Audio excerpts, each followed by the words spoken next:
Hi, and welcome to the talk today. We did not plan to have Debashish and myself come one after another, but you guys got lucky to have two light benders come one after another. You're also lucky that we're not talking about anything related, so we hope you enjoy this. Again, my name is Kiki Carter. I am another reactive junkie as I come from Lightbend. I have a background working in enterprises who have a need for modernization, a need to innovate with their clients. And what I really like to do is take emerging technology and allow companies who have a heritage or legacies or things that are already existing to use that emerging technology. My particular interest and usually the architectures I work with are high throughput, low latency, all your reactive buzzwords, responsive, resilient, elastic, blah, blah, blah, blah, blah. Not talking much about that today.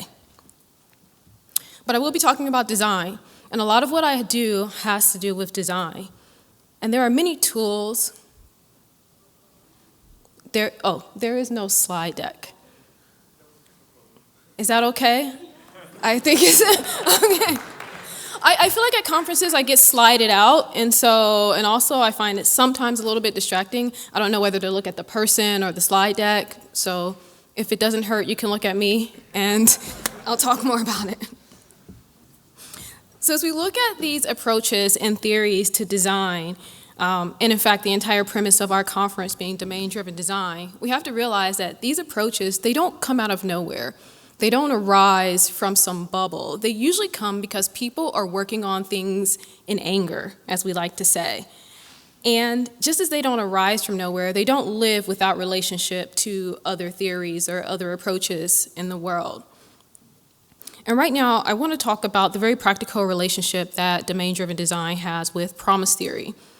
And as you may have guessed from the other presenters in the roster and the hands-on you've been seeing, there's also a very close relationship between these two things in event sourcing.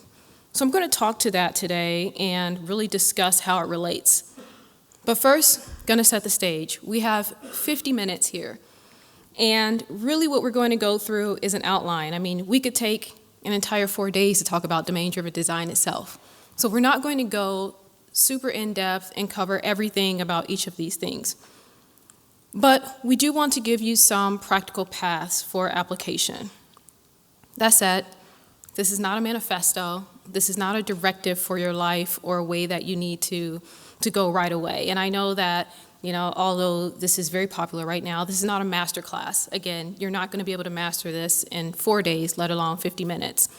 But I do want you to walk away with questions and thoughts and design doubts. I mean, I hardly walk away from a conference without having at least some doubts or at least some reimaginations about what I'm working on at the moment. And this is good, because what I really want to get at is your intellectual curiosity around this. And also, at the end of this, I want you to be able to answer two very simple questions. One, which came first, the chicken or the egg? I want you to think about that as we go through this discussion. Which came first, the chicken or the egg? And two, if a tree falls in the forest and no one's there to hear it, did it make a sound? These sound like some real philosophical questions, but I think they have answers. And I want you to sort of think about those as we talk to this. And so I'll move on. Something interesting has happened in our industry recently, especially if we talk about domain-driven design. Initially, when I was working in domain-driven design, a lot of people were focused on the nouns and the things. And they're like, oh, it's all about the nouns. And then we came into this shift where it was like, oh, no, it's all about the events. Forget the nouns. Hold on the nouns now. And really, the answer is somewhere in between. It's not only events, and it's not nothing with nouns. And this is sort of where your promise theory comes into play. And so what is promise theory? Promise theory is created by Mark Burgess. And Mark Burgess is a technologist, a scientist, an author, a musician, a lot of things, and a huge inspiration to me in the work that I do. And he's created promise theory as just one of his contributions to the world of science. But before I get into what promise theory is, I want to actually give you an example. So I walk up to one of you randomly and I say, hey, you, Get 2 pieces of bread, grab some jelly, grab some peanut butter, grab crackers. I want you to grab tuna. Can you get an orange, a knife? Can you put the bread together? And at the end of the instructions I gave you, there's a peanut butter and jelly sandwich and some other stuff, maybe. But what's the problem with that? I mean, one, you had no idea what you were doing until I maybe got through part of the instructions. I just come up to you and I tell you to start doing stuff. You have no idea what the intent is, what I'm asking you to do. And 2, at the end of it, there's some unnecessary stuff around. I mean, who knows if I need an orange with my peanut butter and jelly sandwich? We really don't know. And so promise theory itself is an engineering framework for coping with uncertainty in the world.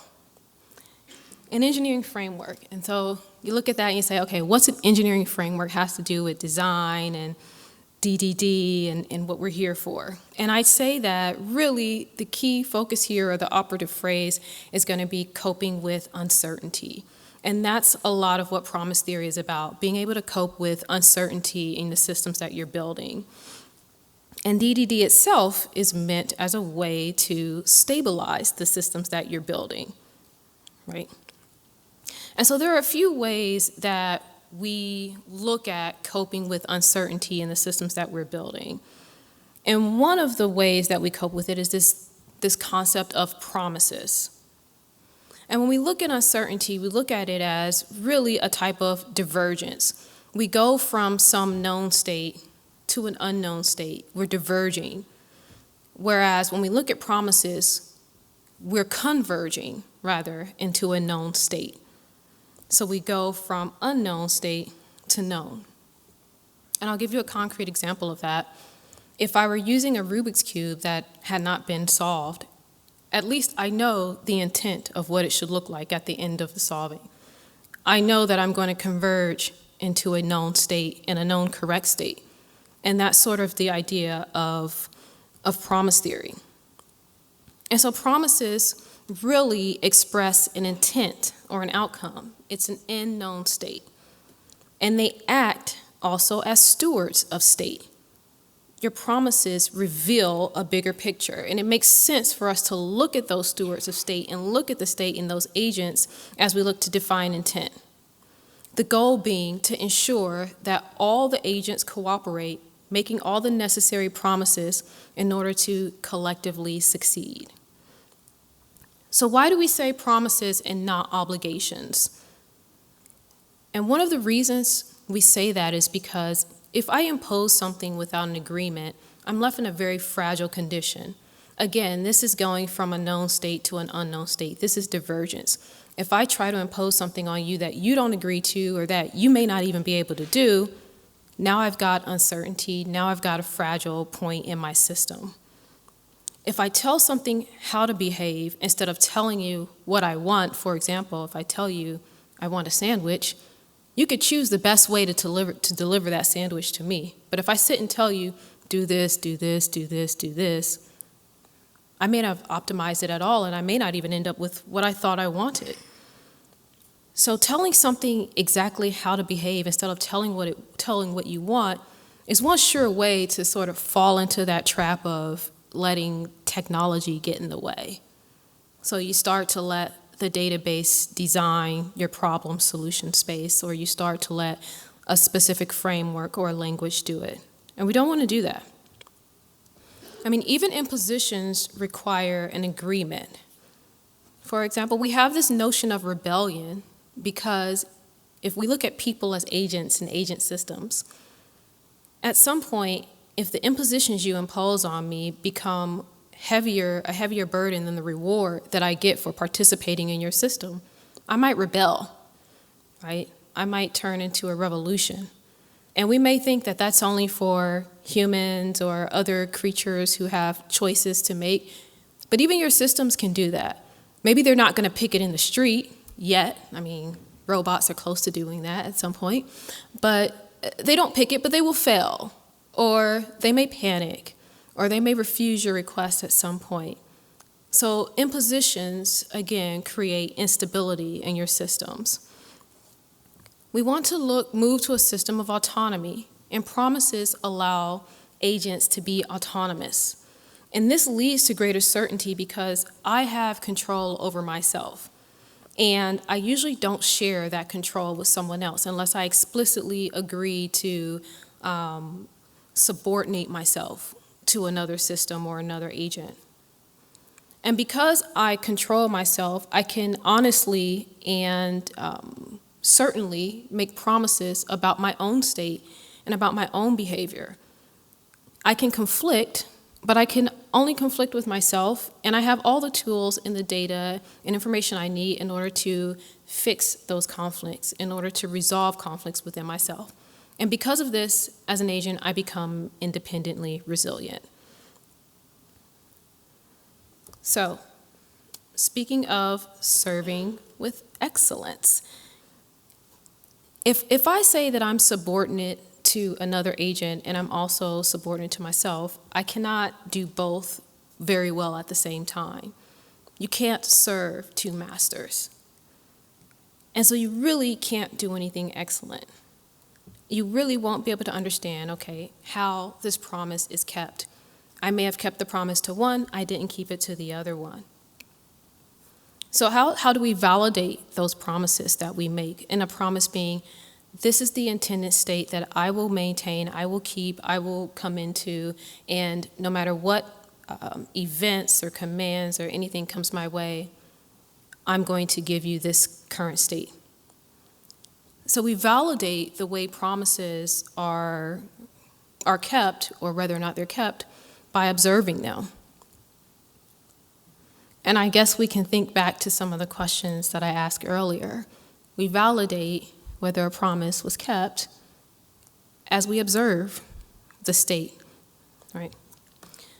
And so every agent, every observing agent has the ability to actually determine independently whether or not a promise was kept. And they can also make their own independent requirements, or not necessarily requirements, their own independent expectations of an agent that's made a promise. And there's a reason, there are actually two reasons that we focus on these agents of promise. One, because they know the most about themselves and they own their own state and they have the best ability to keep their promise. They have the best ability to do that. And two, the active agents or building blocks can also be used to compose in a larger act of cooperation. And instead of imposing requirements from the top down, we're able to have this view, this bottom-up view, where all the agents really give you a collective state of your system itself. So our promises like guarantees. Are we saying, oh, this is great, this is a better system because we're going to promise something? That means it's a guarantee. And that's actually not true. A promise is an intent. It's an intention to do something, but a promise can fail for a number of different reasons. And technically in the world, there is no such thing as a guarantee. I know people say guarantee first, one delivery, or guarantee at most one, guarantee blah, blah, blah, blah, blah, all these guarantees. This is not ever true. In order, scientifically speaking, to have a real guarantee, you would need to have irresistible force and infinite speed, which none of us or no entity that we have found yet has. So it's not a guarantee. But that's also not a cop-out. It doesn't mean that I can say, oh, it's a promise, I'm going to try, but if nothing happens, hey, no guarantees. It doesn't mean that at all. We actually have to be mindful of failures. We have to be mindful of failures. We have to be mindful of failure events. We have to be mindful of the context that those failures happen in.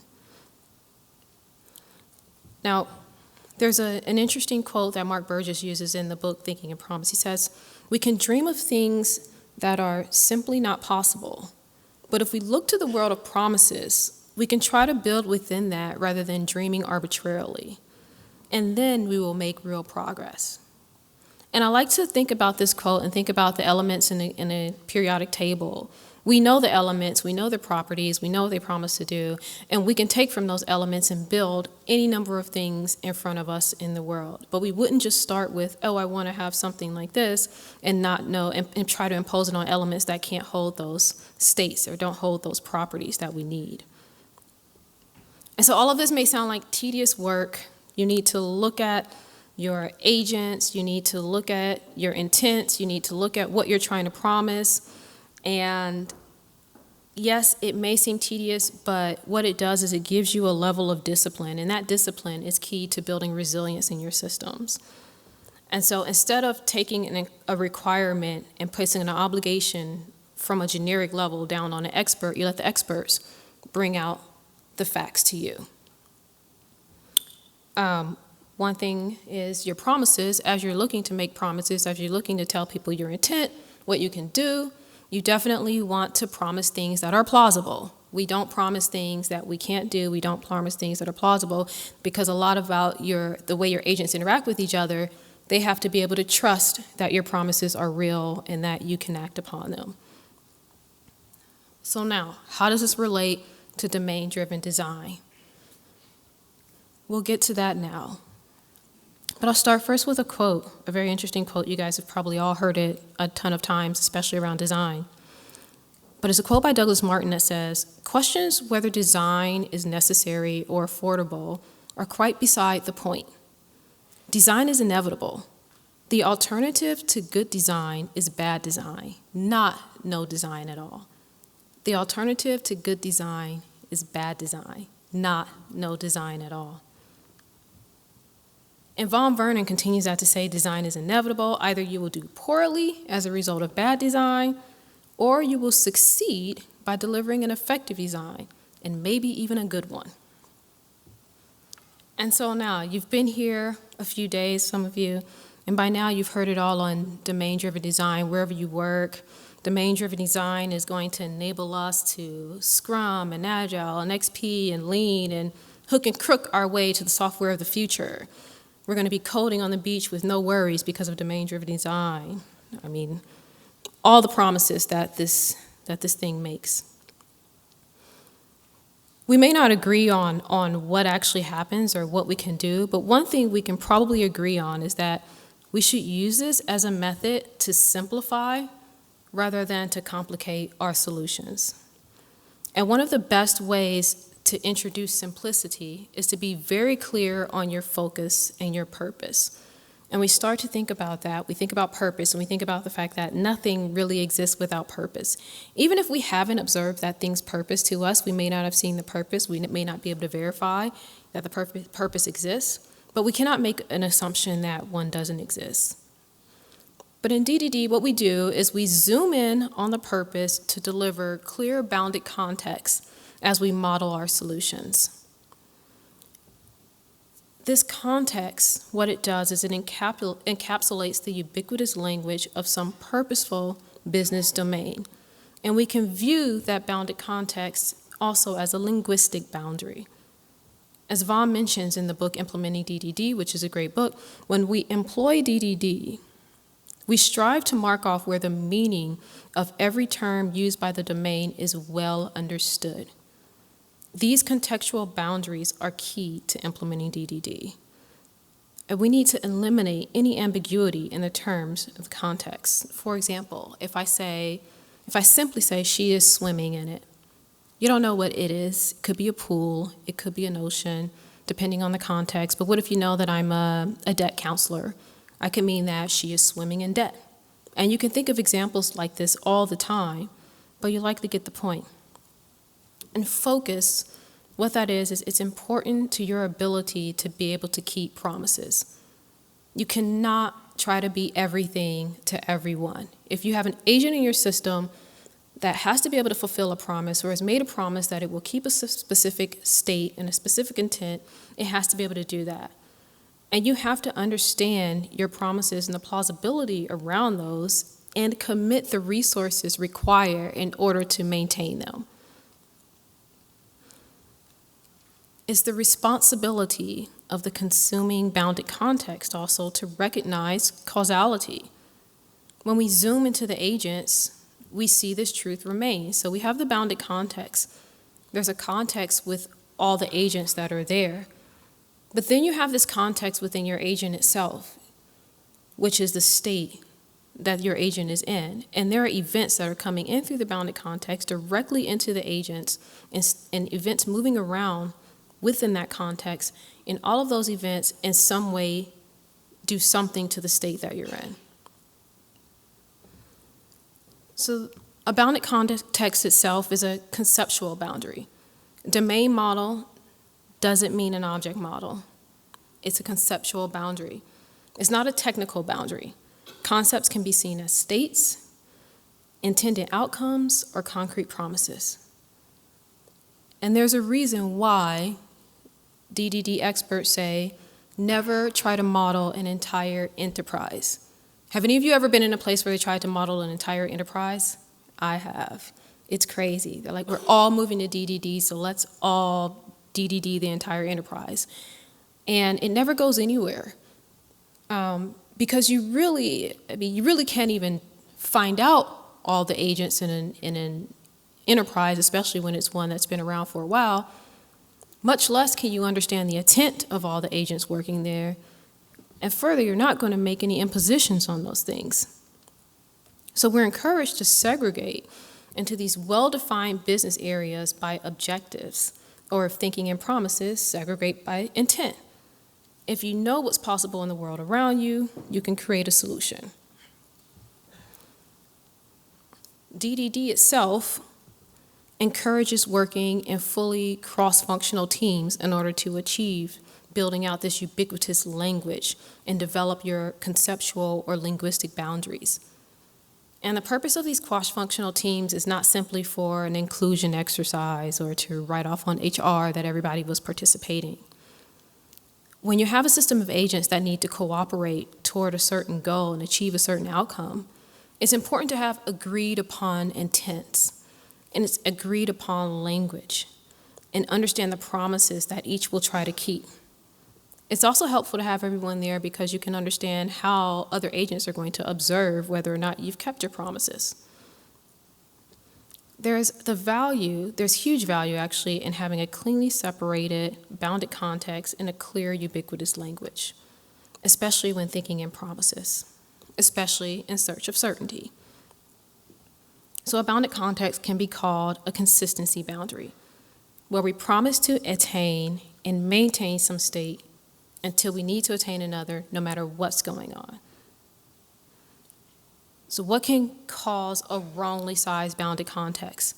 You've probably been in tons of talks about this over today and workshops the last 2 days, but there are lots of things. Sometimes it can be the influence of technology. Sometimes it can be the way that an organization is organized. Sometimes it can be politics. Sometimes it's legacy systems. There are a number of things that can cause you to create these in create really unbounded contexts. But we should instead let the language guide us, the ubiquitous language. We should let the intents of our agents guide us. We should let the promises guide us as we start to build those contexts. Those boundaries, again, are linguistic boundaries, and in terms of promises, boundaries around intents. So now I'm going to go into the next connecting portion of this. We went from DDD with nouns and things, and now we're looking at event-first, domain-driven design, and I want to talk about that along the lines of event sourcing. But what I want us to understand as we move into that is the real connection between being able to understand promises and why they work and why autonomy creates greater certainty in your system is something you really need to understand as we're starting to develop our bounded context, as we start to look at our ubiquitous language, and as we start to look at that language, especially in terms of the things that happen. And that's what we do when we look at event storming and event sourcing and building those contexts. So to start on that, event sourcing, you guys are all familiar with that? Anybody familiar with event sourcing? Everybody. So I'm not going to spend a ton of time on explaining what that is. But in case someone's watching this later, event sourcing is taking all the events into an aggregate and being able to rebuild the state. Short. I'm not going to go any further than that. When I think about event sourcing, though, and I think about what to do with events, and I think about why we do it, it's not for the sake of collecting as many events as we need or just arbitrary events. It's not like a hyper-vigilant social media user. Every time something happens to me, I'm like, ooh, tweet that, or gram that, or snap that. It's not like that. They should have some meaning behind them. And those events, and for sake of simplicity, I'm going to be talking about events including commands, as well as the events that come out of commands. Even though commands are probably not the best word, as we're talking about promise theory, we will look at these requests to fulfill a certain promise. So one of the problems with DDD is this overloaded domain word, and Debashish talked about this just a moment ago. But unfortunately, thanks to the constant battering of enterprise architecture and layering and all those talks we've been in forever, this word domain for years and years was paired with domain objects or object models. And people look at that and immediately see the nouns only. But DDD is not about domain objects or domain models. It's definitely not about architectural layer cakes. What it is a technique to bring our designs closer to the domains that we're working on. Not bring our designs closer to the database we're working on or the framework we're working on. It's really all about the domain. It's really all about the problem space. And we look at this as zooming in to our domain. There's the context of our domain problem or solution. And again, as we zoom into the agents, there's the context represented by the state of our acting agents. Russ Mouse says in his very famous blog post on Events First DDD, the intention is to try to capture a system in terms of all the things that happen, the events. Limit yourself to events that you can describe and know in the system that you're working on and can influence. I would expand this to limiting to intents that you can keep or promises that you can keep. As we focus on the things that happen, we focus on the events, we're actually able to derive and see the intent. Remember, in promise theory, we're looking at the intent of agents. The things that happen help us to understand how events are handled by the agents and how they make their changes in state. Thus, we require a very clear linguistic boundary so that when an agent says, I intend to do X, Y, and Z, observers know what X, Y, and Z are. Events represent full, complete, self-describing, and immutable facts about the system. And in turn, a command or promise fulfillment request ideally contains all that's necessary to produce any other events expected. Immutable facts about the agent are very important to being able to rebuild the state, as we said earlier, and being able to rebuild state from DDD. But again, it's up to the observer to determine whether or not those facts in that agent state has lived up to the promise. Again, the linguistic boundary is not about the nouns, it's about the verbs, the events, the intent, and perhaps even the state. We should not confuse intentions with actions or message, because sometimes the appropriate action may be to not do anything at all, especially in case you had a message that you shouldn't process or some malicious event came through, a malicious command. Sometimes ignoring it is the best action. With that in mind, we should also consider the events that happen when things go wrong in your context. And you, as the agent, promising agent, are the best one to know whether or not something is wrong, whether or not something is right. So by focusing on those events we need to know, we can effectively explore boundary context and conditions and better avoid unintended complexity. It's common sometimes for teams to develop multiple teams within a bounded context. But when you have two different teams with different goals trying to work in the same bounded context, you usually have something called a dilution of responsibility. And this decreases your ability to make and keep promises. Dilution of responsibility turns into instability and uncertainty. There's no clear steward of state, and you need a clear steward of state. Why are people always saying event sourcing and CQRS in the same breath? I mean, I promise I never hear event sourcing without hearing CQRS. But, I mean, I suppose the reason why is because if you look at CQRS and we look at the idea that we're supposed to be focused and have a purpose and do one thing very well, the read side and the write side, separating those, it sort of makes sense. Because the promises and intents of the reads are different than the promises and intents of the writes. And I should be optimized to do only one of these very well, remembering in mind that we can't serve two masters with excellence. The problem of maintaining state in a situation, which is key to resilience, in a world of uncertainty is solved in part by event sourcing. Because persisting events always allows us to rebuild state. It allows us to publish facts for outsiders to observe, and that means that in case everything goes to heck in my space, maybe I have some witnesses who are able to tell some of the things that happened. Although a third party might decrease the confidence in any state rebuilt from it, at least we will have something to go from.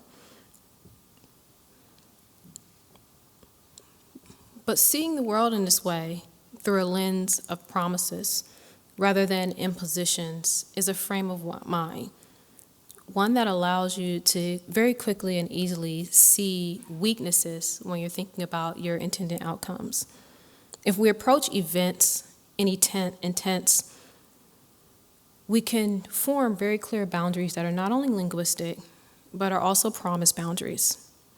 This allows us to create systems that are resilient and self-stabilizing in a world that's filled with uncertainty. So when I think about promise theory and being able to apply it to building bounded context, being able to apply it to understanding the events that we need to see and the intents and how we use that to manage state, I have a lot of people to thank for their research there. Of course, first Mark Burgess and his work in Search of Certainty, thinking of promises as well. And also Von Vernon, Russ Miles.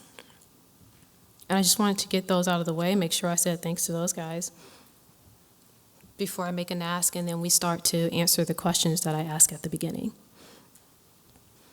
So here's the ask for everyone here. Next time you're engaged in your events first DDD, I would ask to be mindful of the agents at play, the intents and the stewards of state. Stateless is easy, right? It's easy.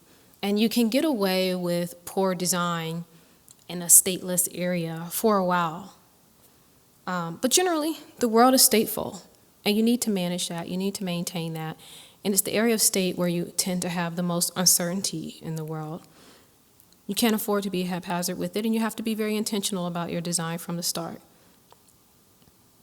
So on to our questions. And before I move on to our questions, I don't know if I do the questions from you first. I left lots of time for our questions because I believe that this will be a debate. Who's up for a debate? What? A bunch of tech people not up for a debate? It's impossible. So we'll start this with a friendly discussion. I can throw you. I just throw it? Yeah. Oh, okay. So before I throw this, well, someone else is going to throw it. If he took that and threw it at you without even saying catch, or if you didn't even know you were supposed to catch, what would happen? Right? You know, it's not a right way. So practice your promise.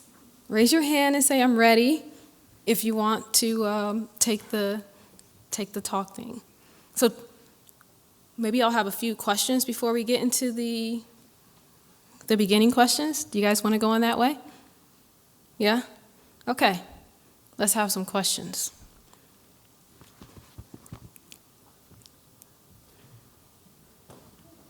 Wow. Heavier than I thought. Oh, it's a microphone as well. Awesome. Yeah, that's... yes. Should have been clear about that. I wasn't 100% sure. So about promises, the thing is that software itself is more about certainties than promises. So how do you envision, like, I know JavaScript supports it in a very strange way, but how do you envision software supporting promises? That's a really great question. When I talk about promises and certainty, what I'm positing here is that being able to promise something increases the certainty in your software system rather than decreasing it. The reason why I say this is because when I have a promise or a contract or an intent to fulfill something, you know what can happen, and I am responsible for fulfilling that, and I am responsible for maintaining any state around the promise that I need to keep. It's different from having an imposition, and it's a little bit like a message-driven system. It's different from I take a method in an old type of system, if I'm not looking at actors or something, and I try to tell something to do something. But what's then the difference between a promise and a goal? A promise and a goal are not very different. If you have some specific goal, some specific intent, if you have a really clear defined purpose, you can make a promise around that. If I have goals that I want to meet, and I know that this does that, this element does this, if I pull these together, I can reach my goal. But I can't make goals out of the thin air without having agents who are able to achieve those. And the idea of bringing certainty is having agents, knowing that you have agents able to cooperatively achieve your goals. Okay. You can throw it at the next to the next person.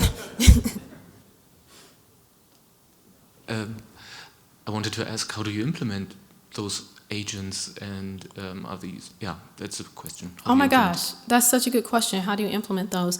There's a plug now for my talk, or my hands-on tomorrow, where I will be implementing some of these, we can call agents that maintain state.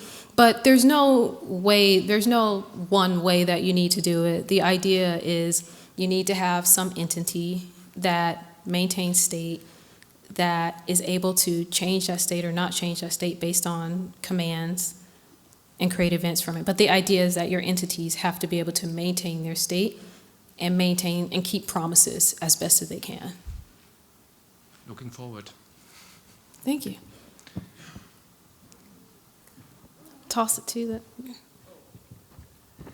May take 2 tosses. Someone be an intermediary. Jeez. How long have you practiced it? Promise theory? Yeah.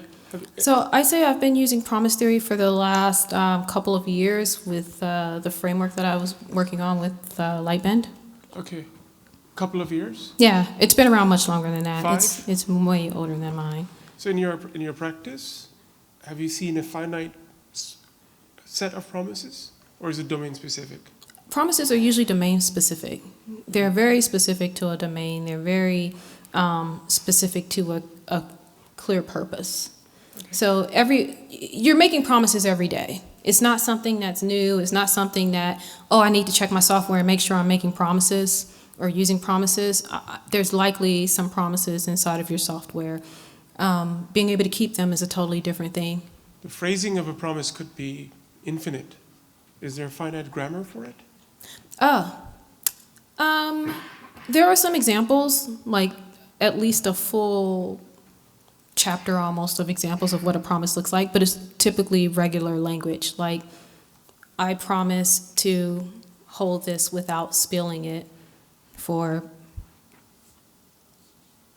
30 seconds. I was trying to think how strong my arm is, but like, it's very simple language.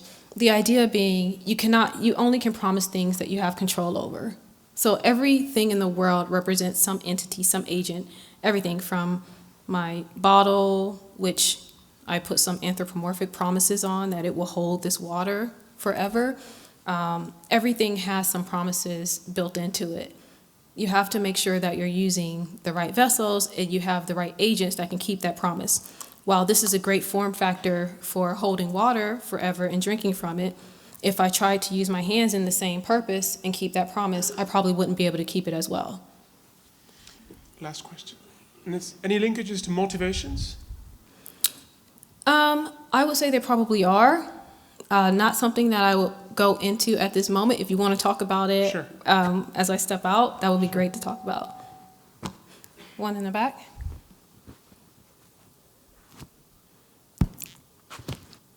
Hi. Hi. Given the company that you work for and the actor model, what is the difference between the promise and message exchange in general? Because message exchange is a contract and the actor has everything necessary to, well, deal with the request or not deal with it. That's a very good question. And it's funny that you should ask that because in the hands-on tomorrow, we will be using a framework backed by actors. There is no very real material difference. It's a great tool for maintaining promises, for practicing promise theory. There are lots of other tools you can use. Some do it well, some don't. The actor model is a great model. Message-driven models are great for promises. Thanks for your answer. Yeah. And it's a great toolkit. Thank you. So is everyone ready to answer the questions about what came first, chicken or egg? Who's brave, given what we've just talked about and discussed? Someone want to just... The chicken. Awesome. Yes. Why? Evolution theory, it most likely morphed out of something and then laid eggs. And so did it have some reason to lay an egg? Just because? What reason did we have to get out of the water and go on the ground? Perhaps it was hungry. Someone has an answer? Oh, nice catch. Actually, I agree with the idea behind it, but then you'd say the egg because it's more likely that mutation happens in the earlier stages of multiplication. And with the chicken egg, of course, the scientists have been talking about this forever. So it's not really a philosophical problem anymore as much as it is a biological problem. Like mutation happens then, so the thing that we would not call a chicken laid an egg that mutated. Mm-hmm. But it's a process not over one generation, it's a process over hundreds, thousands of generations. So what happened to the promises that were there, the intent? Well, there was no add. intent to be a chicken. It was an accident or like an evolutionary result. Okay. Okay, so I think like looking literally and scientifically at this problem, sure, but like in the context of what we were just talking about, I think the egg had only one intent, which is to produce the chicken. Hmm? So I'd say the egg would be first. That is a great answer. Only because she backed it by, what we were talking about. That was the intent. Hey. Okay, so what about the tree falling in the forest? What if a tree falls in the forest and no one's there to hear it? Did it make a sound?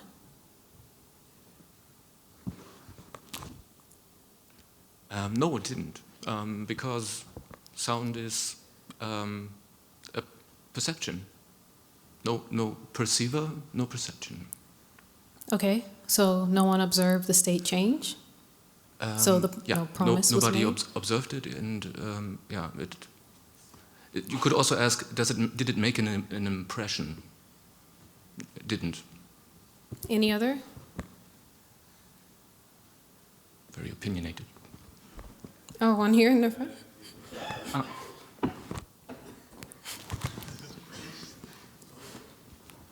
Tree falling is a matter of fact. So sound is just a wave. And tree hitting the ground produces the wave, produces the sound. Doesn't matter if anyone listening or not. That depends on the definition of the promise. I don't care, that's physics. No, that is actually a scientific, right, it's physics, right? Because, I don't know why we're discussing this. That's just physics.